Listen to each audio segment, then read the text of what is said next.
Hey everybody, welcome to Kimmel's Irish Pub. Time for another movie review. Tonight's movie is Skincare. A famed esthetician, people put people to sleep, right? I think, right?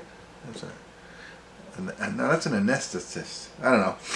Yeah, a Hope Goldman's skincare business faces sabotage when rival Angel Vergara opens a boutique across the street.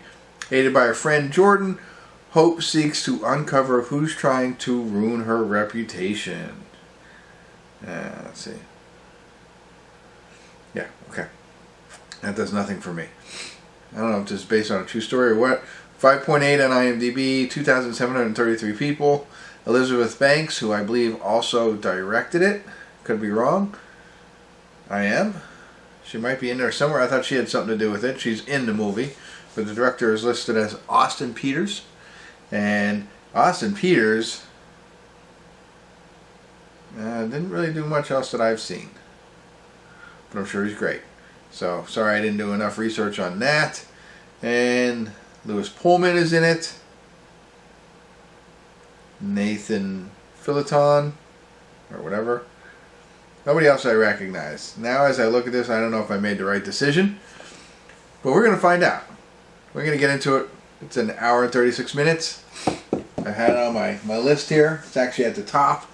Not for any reason. It just came out probably the longest ago. So let's get into it. Find out what it's about. Give you a better idea. Let you know what I think. Stick around. I'll be back. It's on Amazon Prime. I'll be back.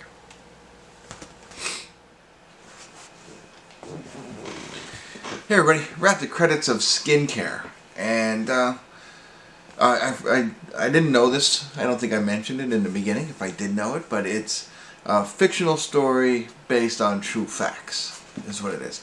And while that's fun, I like that kind of stuff. When they started off that way, it's like, what's true and what's not true? You know, I'd rather just say this is based off of a true story. This seems, I don't know, a lot more details in that moment than I would have liked. I don't know, because it makes me feel like very little of it is true. And I'm sure that's true in a lot of different movies. But to this movie in itself, no words at the end. So that's a little disappointing. But that's okay. I'll give you the plot of the movie, I think, better than I did. So Elizabeth Banks is a facialist. And there's a more medical term that I messed up the first time. I won't be doing that again. But she does skincare, right, for her face. Seems like. And she's got a good business. She makes all of her own skincare. It's imported out of Italy. She starts off by going on a talk show, talking to them, and trying to promote it. It's been a long journey for her, but she's just about to hit the pinnacle, I think, or just started about to take off. That's what it seems like, right? She's got a great clientele, whatever. Across the street comes another skincare facialist. Like really odd, like why somebody would pick that same location. But it makes for a good movie, right? Because now things start happening to her to knock her off her, I don't want to say pedestal, but or high horse. That's not right, because there was nothing really wrong. She wasn't like normally in these kinds of movies. The person, the target, if you will, has something bad, But in this case, I didn't see that, right? I mean, she's very motivated and trying to make her stuff work. She seems like a good business person and really, rags to riches kind of situation. But, start bad posts about her and different things. Like somebody's trying to really sabotage her business. It's got to be probably the person across the street. So that's what we're dealing with. And again, she didn't seem like a bad person like anybody should do this to, but that was happening. And so that brings me to, it was an irritable movie for me. For everybody else, this is one of the things I don't like, when continuous things happen to people. Like bad. I don't know. Those kind of movies and situations make me irritable. I just don't like it, So that bothered me about this. I was on my phone a lot because I didn't want to see all these things bad coming up. And so, the plot of the movie. So how does she overcome it if she does? Who's all involved? What's all going on? There's other side stories to it too. People that she meets along the way, her landlord, whatever, so on and so forth. So it was interesting. Like, again, I'd like to know what all of it's true. But I felt real bad for her. She didn't seem like she was a person who deserved all of this.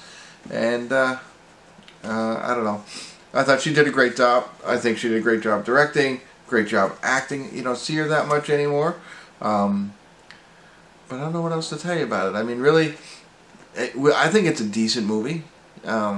Entertaining, for sure. I don't know if I 100% understood where we ended. And maybe I should have, but I'll talk a little bit more about that in the spoiler side of things, not yet. But, in the end, I thought it was a pretty good movie if I could withstand all of that stuff that made me feel, like I didn't want to watch it. So there you go. That's what I got for you. It's definitely, thinking about it as, I didn't even think about this, like, is it more for a different type of demographic? Maybe the female or somebody who's really into skincare? Not necessarily. So if you're thinking that, because that was kind of my first thought, it's not like that. It's more about business, and it just happens to be skincare. Business and rivalries and bad things that happen to people who may or may not deserve it, and then, how that can spiral, if you will. So before I leave you, I do want to say a little bit more about it, but if you haven't seen it yet, thanks for tuning in. Or if you don't care if you hear more, I might ruin a little bit, but spoiler alert, spoiler alert, spoiler alert. Alright, so the guy, not Angel, the guy across the street. Angel's the guy across the street who opened up the business that they kind of lead you down the path of as bad things are happening to her. It's her. Now we know, I don't even know the other guy's name. Not even sure of his sexuality, to be honest with you. Not that that matters. But I know he did something. He did a couple of things. But was he the catalyst behind the whole thing the whole time? And Angel's just having this nice story and just happens to be a mean guy who lives across the street that's stealing her customers? Like, that's the piece that's missing for me. Like, alright, all these customers started going to him, even, I think, before things started to happen. And how does that relate? Is he in cahoots with Angel? Or what? I missed that piece of it. Like, it seems like, okay, he might have been in love with her, or was she really telling him to do different things so that she could pin it on the other guy? Like, that connection piece is what I missed. And so I wasn't going to return it, rewatch it, but he said a couple of things. Hey, you told me to go slash your tires. Like, did she? Or was he just saying, he said that she told me to go. So that, again, I missed it. If it was laid out for us in the movie, could have been at a time that I wasn't too into it. But that piece, I don't get it. I get he was behind a lot of different things, but was he behind it all from the start after Angel moved in? I don't know. You can see my confusion. Maybe not. Maybe you got it all. So anyway, check it out. I think if I made those dots connect a little bit more, I would like it.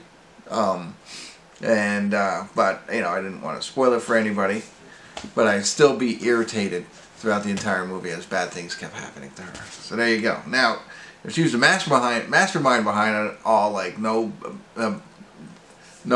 bad press is at least press, or I don't know how it is. There's no such thing as bad press. If she did all that to try, I don't know. But that's it. Hopefully I was helpful. If I wasn't, I apologize. But I appreciate you tuning in. Kimmel's Irish Pub.